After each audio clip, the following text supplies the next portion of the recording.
ஜெய ஜெய சங்கர ஹர ஹர சங்கர. ஸ்ரீ மகாபிரியவா சரணம். தெய்வத்தின் குரல் முதல் பாகம். தேவதாமூர்த்திகள் அவதார புருஷர்கள். ஞானாம்பிகை.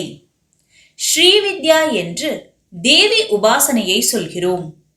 வித்யா என்றாலே ஞானம்தான். அவித்யை என்றால் அஞ்ஞானம்.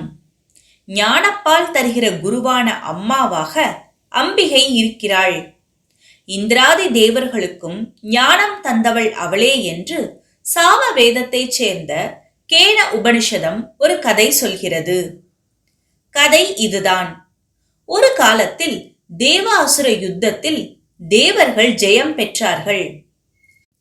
பரமாத்மா தந்த சக்தியை கொண்டே யுத்தம் செய்தோம், அவரது அனுகிரகத்தாலேயே வெற்றி பெற்றோம் என்பதை மறந்து தேவர்கள் தங்களை தாமே மெச்சிக்கொண்டார்கள். தங்கள் சக்தியால் தாங்களே வெற்றியை சாதித்து விட்டதாக கர்வப்பட்டார்கள். இது ஏதடா, அசுரர்களை ஜெயித்த இந்த தேவர்களுக்கே அசுரகுணம் வந்துவிடும் போலிருக்கிறதே என்று பார்த்தார் பரமாத்மா.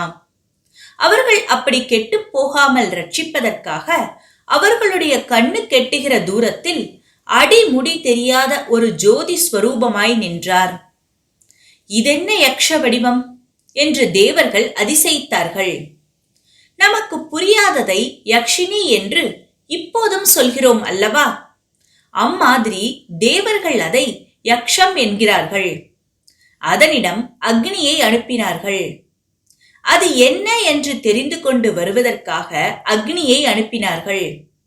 அவன் அதை நெருங்கி நீ யார் என்று கேட்பதற்கு முன்பே அது இவனை பார்த்து நீ யார் என்றது. நான் அக்னியாக்கும், ஜாத வேதஸ் என்கிற பெயரும் எனக்கு உண்டு என்றான். சரி, உனக்குள்ள சக்தி என்ன என்று யக்ஷம் கேட்டது. நான் எதையும் எரித்து பஸ்மீகரம் பண்ணிவிடுவேன் என்றான் அக்னி. ஓஹோ, அப்படியானால் இதை எரி பார்க்கலாம் என்று சொல்லி ஒரு துரும்பை எடுத்து போட்டது யக்ஷம். அக்னி தன் பூரண சக்தியையும் அந்த துரும்பின் மேல் பிரயோகித்தான். ஆனால் துரும்பு எரியவே இல்லை. அக்னி வெட்கமடைந்து தேவர்களிடம் திரும்பி வந்து நடந்ததை சொன்னான். இதென்னடா, நாம் வெற்றி கொண்டாடும் போது இப்படி நம்மில் ரொம்ப சக்திமானான ஒருத்தனுக்கு, அக்னிக்கு அபஜயம் வந்ததே என்று தேவர்கள் நினைத்தார்கள். யக்ஷம் இன்னதென்று தெரியாததே ஒரு தோல்விதான். அப்புறம் இந்த அபஜயம் வேறு. அதன்பின் அவர்கள் வாயுவை யக்ஷத்திடம் அனுப்பினார்கள். முன்போலவே நீ யார் என்று கேட்டது யக்ஷம். நான் வாயு, மாதரிச்வன் என்றும் பெயர் பெற்றவன். எதையும் புரட்டி தூக்கி கொண்டு போகும் சக்தி வாய்ந்தவனாக்கும் என்றான் வாயு. சரி, இந்த சின்ன துரும்பை தூக்கிப்பார் என்றது யக்ஷம். வாயு பிரம்ம பிரயத்தனம் செய்தும் அவனால் துரும்பை அசைக்க முடியவில்லை. வாயுவும் திரும்பி வந்தான். நீ யார் என்று யக்ஷத்தை கேட்பதற்கே வாய் இல்லாதவனாக. நாம் அசுரரிடம் அடைந்த ஜெயத்தை கொண்டாடும் வெற்றி விழாவை இப்படி இது அபஜயமாக்கிவிட்டதே என்று தேவர்கள் யோசித்தார்கள். இப்போது தேவராஜனுக்கே ஒருவித அடக்கம் உண்டாகிவிட்டது. தங்களை விட பெரியதொரு சக்தி இருக்கிறது என்கிற அறிவு உண்டாயிற்று. அகம்பாவம் போய் ஒரு க்ஷணம் ஈஸ்வர பக்தி கூட உண்டாகிவிட்டது. நாம் ஏதோ சாதித்து விட்டதாக அவ்வப்போது வெற்றி விழா கொண்டாடுகிறோம். இப்போது நம் தேசத்தில் இது ரொம்ப ஜாஸ்தி. கொஞ்ச நாள் கழித்து பார்த்தால் அந்த வெற்றி எங்கே போச்சு என்று தெரிவதே இல்லை. வேறு யாரோ வெற்றி விழா கொண்டாடுகிறார்கள். அப்புறம் அவர்கள் கதையும் மாறி போகிறது. மாறாத ஜெயம் ஆத்ம ஜெயம்தான். அந்த ஜெயமும் சரி, மற்ற லௌகீக வெற்றிகளும் சரி, பரதேவதையின் கிருபையாலேயே கிடைப்பவை. இதை புரிந்து கொண்டு தேவதைக்கெல்லாம் சக்கரவர்த்தியாக இருக்கப்பட்ட இந்திரன் யக்ஷத்தை வினயத்துடன் நெருங்கினவுடன் மகா காருண்யம் பொருந்திய அது இவனுக்கு ஞான அனுகிரகம் செய்வதற்காக திவ்ய ஸ்திரீ ரூபத்தில் நின்றது. யக்ஷம் நின்ற அந்த ஆகாசத்திலேயே மகத்தான சோபை பொருந்திய ஹைமவதியான உமாதேவி பிரகாசித்தாள் என்கிறது உபனிஷத். உருக்கிய பொன்னை போன்ற பிரகாசத்தோடு, அதாவது ஞான ஒளியாக ஒளித்துக்கொண்டு நின்ற அம்பாளை இந்திரன் நமஸ்கரித்தான். சற்று முன் இங்கு தோன்றிய யக்ஷ வடிவம் என்ன என்று கேட்டான். சாட்சாத் அம்பிகை அவனுக்கு ஆச்சாரிய ஸ்தானம் வகித்து ஞானோபதேசம் செய்தாள். அப்பா, பிரம்மம் தான் அந்த யக்ஷ வடிவம். இவ்வளவு பிரபஞ்சத்துக்கும் உனக்கும் சகல தேவர்களுக்கும் அசுரர்களுக்கும் காரணமாக ஆதாரமாக இருப்பது அது ஒன்றுதான். அதன் அகண்டமான சக்திதான் எல்லா ஜீவராசிகளிடமும் கண்டம் கண்டமாக துளி துளி இருக்கிறது என்று உபதேசித்தாள். முதலில் யக்ஷ வடிவமாக நின்று தேவர்களை அவமானப்படுத்தினாள். அவமானப்படுத்தியது அகம்பாவத்தை அடக்குவதற்கே. அகம்பாவம் அடங்கினவுடன் பரமா அனுகிரகமாக ஞானோபதேசம் தந்தாள். தேவராஜன் உண்மையை இதுவென முதலில் கண்டு கொண்டதாலேயே அவனுக்கு இந்திரன் என்று பெயர் உண்டாயிற்று. மற்ற தேவர்கள் பிரம்மஸ்வரூபத்தை பார்த்ததோடு சரி, இவன்தான் அதன் கருணாமூர்த்தமான அம்பாளை தரிசனம் செய்து அவளிடமிருந்து பிரம்மஸ்வரூப ரகசியத்தை உபதேசமாக பெற்றுக்கொண்டு வந்தவன். இந்த உபனிஷத்தில் ஸ்ரீ ஆதிசங்கர பகவத் பாதர்களின் பாஷ்யத்தில் பகு சோபமானா, மிகவும் சோபை பொருந்தியவள் என்பதற்கு அர்த்தம் செய்கிற போது, சோபை உள்ளவற்றுக்கெல்லாம் மேலான உத்கிருஷ்டமான சோபை ஞானம்தான், வித்யைதான்.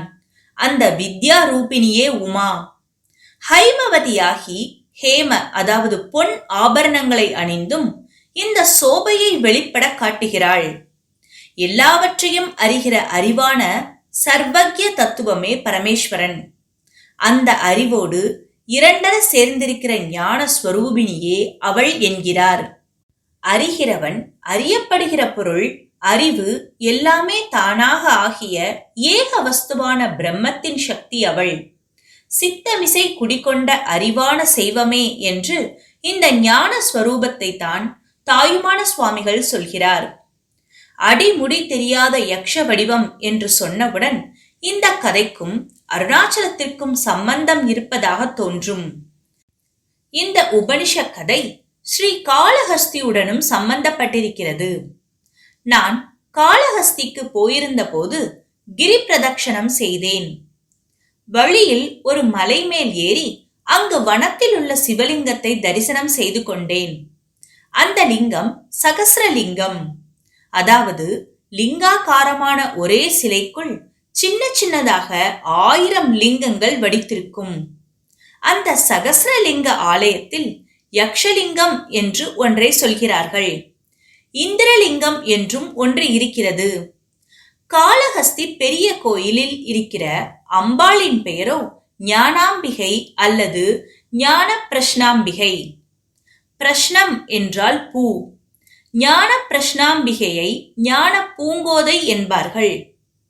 இதையெல்லாம் சேர்த்து பார்த்தால் கேன உபனிஷத்தில் சொல்லியிருக்கிற சம்பவம், யக்ஷம் தோன்றினதும் பிறகு அம்பாள் ஆவிர்பவித்து இந்திரனுக்கு ஞானோபதேசம் செய்ததும் இந்த காளஹஸ்தியில்தான் நடந்திருக்க வேண்டும் என்று தெரிகிறது. அம்பாளை ஆராதிக்க நாமாக புது மார்க்கம் கண்டுபிடிக்க வேண்டியதில்லை. ஸ்ரீ காளஹஸ்தியை போல் தேவர்களும் பெரிய ரிஷிகளும் மகாத்மாக்களும் அவளை ஆராதித்த இடங்கள் இன்று மகா கஷேத்திரங்களாக விளங்குகின்றன.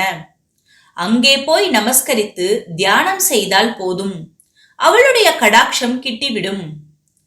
புஷ்பமும் சுகந்தமும் போல், பாலும் சுவையும் போல், அக்னியும் பிரகாசமும் போல் அவள் பரமேஸ்வரனோடு பிரிக்க முடியாத ஞான சக்தி. இதே மாதிரி ஸ்ரீமன் நாராயணனோடும் பிரிக்க முடியாமல் சகோதரர் பாவத்தில் இருக்கிறாள். அவள் துர்க்கையாக வந்து அசுரர்களை வதைத்த போது வைஷ்ணவியாக இருக்கிறாள். ஸ்ரீ கிருஷ்ண ஜெயந்தியின் போதே யசோதையின் கர்ப்பத்திலிருந்து விஷ்ணு மாயையாக இந்த துர்க்கை அவதரித்தாள். துர்க்கையை சரத்கால நவராத்திரியில் பூஜிக்கிறோம். கெட்டதை வதைத்தவள் அவள். இந்த சம்ஹாரத்துக்கு பிறகு நல்லதை வளர்க்க வேண்டும், ஞானத்தை வளர்க்க வேண்டும். ஞானோபதேசம் செய்ய அம்பாள் ஆவிர்ப்பதையே வசந்த காலத்தில் ஒரு நவராத்திரியாக கொண்டாடுகிறோம். கிருஷ்ணனோடு துர்க்கை தோன்றின மாதிரி ஸ்ரீராம நவமியின் போது ஞானாம்பிகை தோன்றினாள். இந்த நவமி முடிய 9 நாட்கள் வசந்த நவராத்திரி எனப்படும்.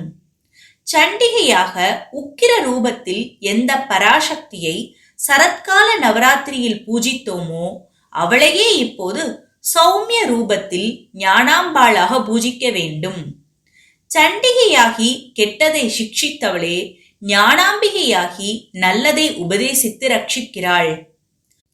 உமா என்பது பிரணவ ஸ்வரூபம் என்று முன்பே சொன்னேன். நாதமே அவளுக்கு சரீரம் மாதிரி. நம் சரீரம் எத்தனை அழகாக இருக்கிறது என்று நாம் அகம்பாவப்பட்டு கொண்டாலும் துளி மேலே கீறி விட்டால் கூட உள்ளே பார்க்க சகிக்காமல் இருக்கிறது. எத்தனையோ கழிவடைகளை உள்ளே அடைத்து வைத்திருக்கிறோம். இதற்குள் எங்கே என்று சொல்ல தெரியாமல் அறிவு என்கிற ஒரு மணி இருக்கிறது. அவளுடைய சரீரமோ நாதமயம், சப்தமயம், வாக்குமயம். 51 அக்ஷரங்களுமே அவளுக்கு சரீரமாக இருக்கிறது. அதில் முழுக்க முழுக்க அறிவே வியாபித்திருக்கிறது. அந்த அறிவைத்தான் ஞானாம்பிகை என்பது. மாறிக்கொண்டும் அழிந்து கொண்டும் இருப்பவைகளை சத்தியமென்று நினைக்காமல் மாறாமல் சாஸ்வதமாக உள்ள ஒரே வஸ்துவை அதற்கு வேறாக நான் என்று தனியாக ஒன்று இல்லை என்று அனுபவத்தில் தெரிந்து கொள்வதுதான் உண்மையான அறிவு. இந்த அறிவை தருகிற பராசக்தி ஞானாம்பிகையாகி திவ்யமங்கள ஸ்வரூபிணியாக விளங்குகிறாள். அவளை எந்நாளும் தியானம் செய்து அனுக்கிரகம் பெறுவோம்.